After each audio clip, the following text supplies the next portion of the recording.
For all you entrepreneurs out there, if you want to be your own boss, get into financial freedom and do cool things, go to LeggariAcademy.com.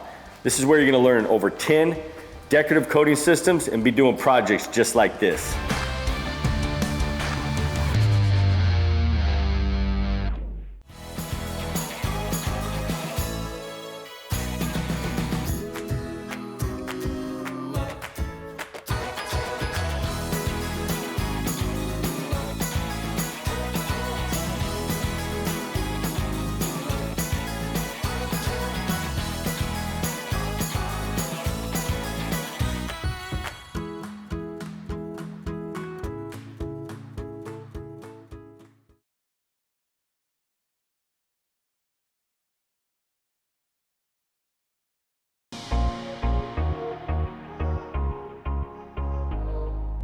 All right, so the board's ready. We primed it, we've taped it off. We're getting ready to do our Leggari stone kit on it using our Midnight Pearl and just white spray paint. How we get this look is the dirty pour technique. It's been around for a long time.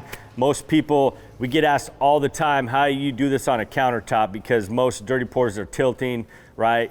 They're not really doing it on a flat surface or a countertop, and you're not gonna tilt the countertop. So we came up with this process, taping your edges, doing a base coat of thin resin, and then adding extra material to get it to lay out to where you don't touch it, and that gives you that natural stone look. So I'll kind of go through the amount. So for the base coat, you want to use 2 ounces of epoxy for your base coat to kind of slick that board off, get rid of surface tension. That's going to let the dirty pour material flow easier. Again, that way we don't have to touch it, move it, and that creates those natural looks. When you're doing the actual dirty pour, you're going to need about 9 ounces per square foot. To get that to level out and cover the whole surface without touching it. And then our Leggari Art metallic packs, they go into about 64 ounces of epoxy per color. So there's kind of the amounts and what you need if you're doing your own dirty pour board or like table or wall art or whatever. If you buy a standard Leggari kit, the Leggari stone kit, you're gonna get basically everything measured out, full tutorials. So just keep that in mind. This is basically for doing sample boards, stuff like that. This is actually gonna be the board that shows all of our top coat options. So we'll be able to show, you know, every top coat option on the same counter. It's gonna be really cool. So I got my epoxy mixed up here. These are my cups to pour out, so I can do 5 different pours. The more pours you can do, the cooler designs, the more effects you're gonna get. If you just pour it out of one big bucket, you're not gonna get as much movement, stuff like that. So to get our spray paint in liquid form, we just spray this into a cup. We put a rag over the cup, and then we spray the spray paint in there, and that's gonna give us that liquid spray paint. So that's basically our highlight color we're gonna be using on this board. So first things first, I'm gonna pour a little out and do my base coat. And again, about 2 ounces per square foot. But I'm just gonna eyeball this, just pouring a bead down the middle. Again, this is a relatively thin coat, so it doesn't take much. And then I'm just gonna spread this out with a squeegee. You can use your hands, a paint stick, whatever works. Really simple process. Again, we're just trying to get a thin layer so our dirty pour can level out.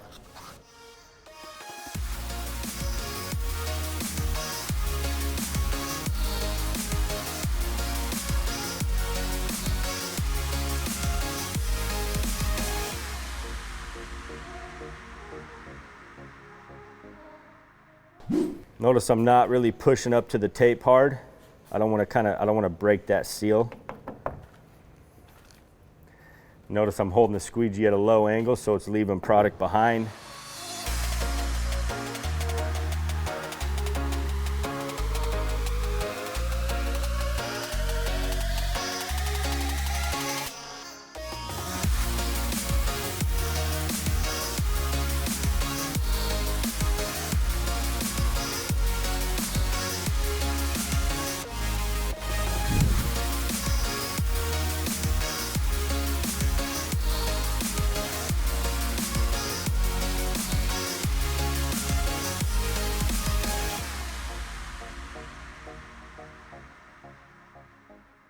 All right, so now we got our base coat on there.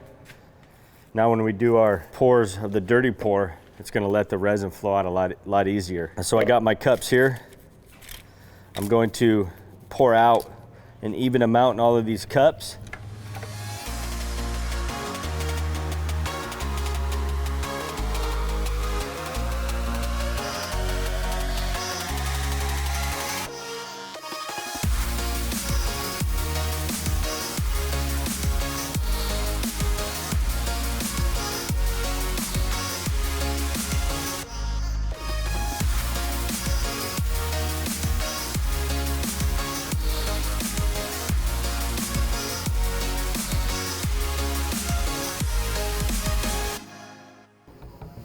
Now I'm gonna save a little in here to do some black highlight veins if I want to.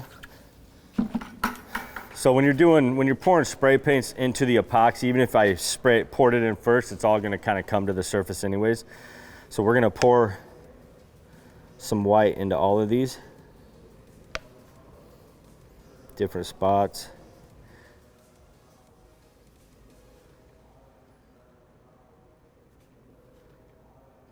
And then I'm going to take a stir stick and I'm going to blend that in a little.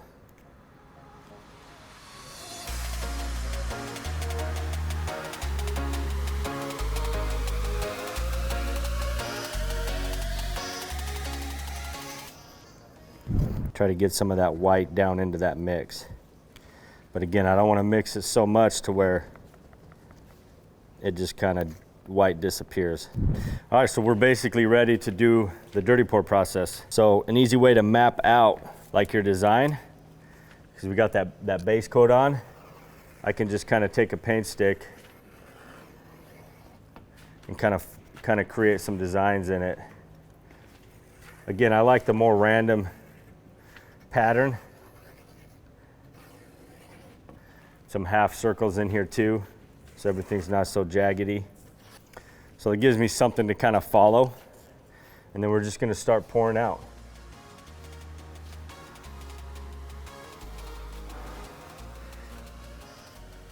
You can see the beautiful look that's going to give us from mixing that white in there a little bit. It's absolutely gorgeous. All these should relatively be a similar look once they're poured out, but notice like down here it's a little more black, and over here it has a lot more white. So my next pour, right off the bat, I want to start on this end, right? So I can get some more, so I can get some white over there. So we'll come back here now that we're down to the black and do a couple over here. Now we'll take our second one and we'll start on this side. And you'll see we'll get a lot more white.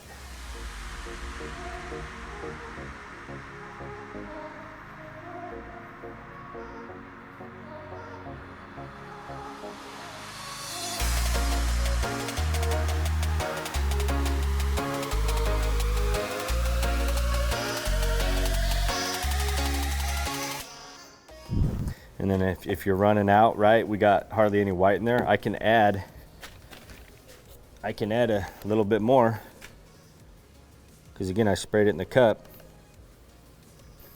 And then again we'll just mix this in a little, because if you don't mix it in and it's all on the top, once you pour it out, you're just going to have a big white spot of spray paint. So now we'll come back and we'll get some more white out here.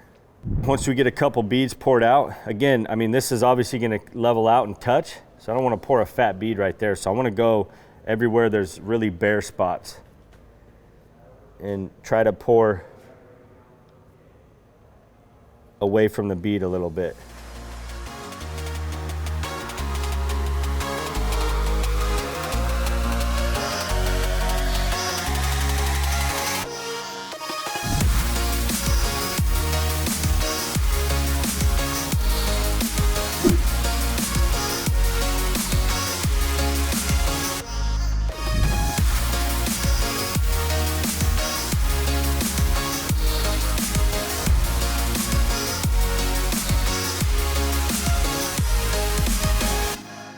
All right guys, so I'm gonna take a little and pour into a container, and I'm gonna start really following some of these veins to create some really small fracture veins. So I'm squeezing that.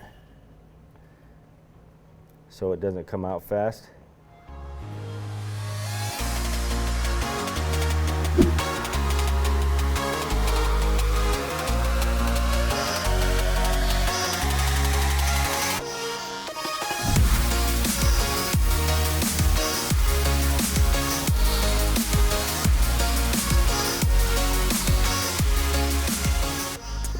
Check it out, guys. Got a little squiggly here. Not a huge fan. So I'm just gonna take this squeegee and kind of blend that in a little bit on those edges. Get rid of that unnatural flow. Turn it into a natural flow. All right, I think I like it. I think I'm happy with it. So what we're gonna do, I'm gonna ghost, get some clean gloves on here. And I'm okay with some of these solid black spots. I think it's really cool. If you wanted to get rid of those, I'll show you a simple way to do it. Like say, solid black spot, just kind of follow your design, getting some color in there, and you can get rid of those if you want. But I think it looks cool having those in there. All right, guys, so what I'm gonna do next, I'm gonna take black spray paint. I'm gonna fog some random spots, mainly where the black is, because I want it to be subtle. But it's gonna create some cells once I spray with that ISO that are really gonna stand out. And since it's black on black, it's gonna look really cool. So again, we're just fogging it and then hitting it with isopropyl. I'm gonna do clear on that.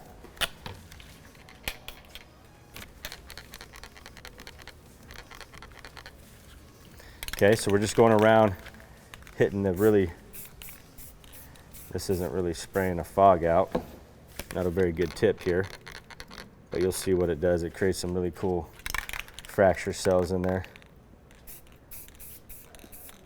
And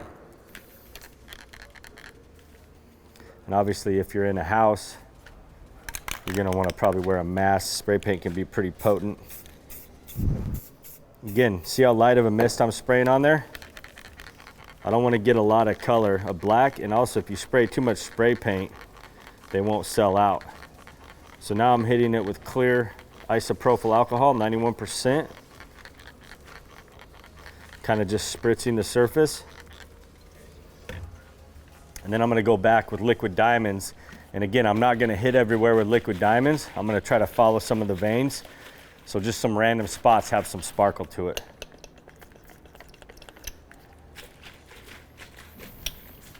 And the liquid diamonds is a lot thicker metallics. So you kind of got to shake it up as you go. So again, just random spots of some of that sparkle, liquid diamonds.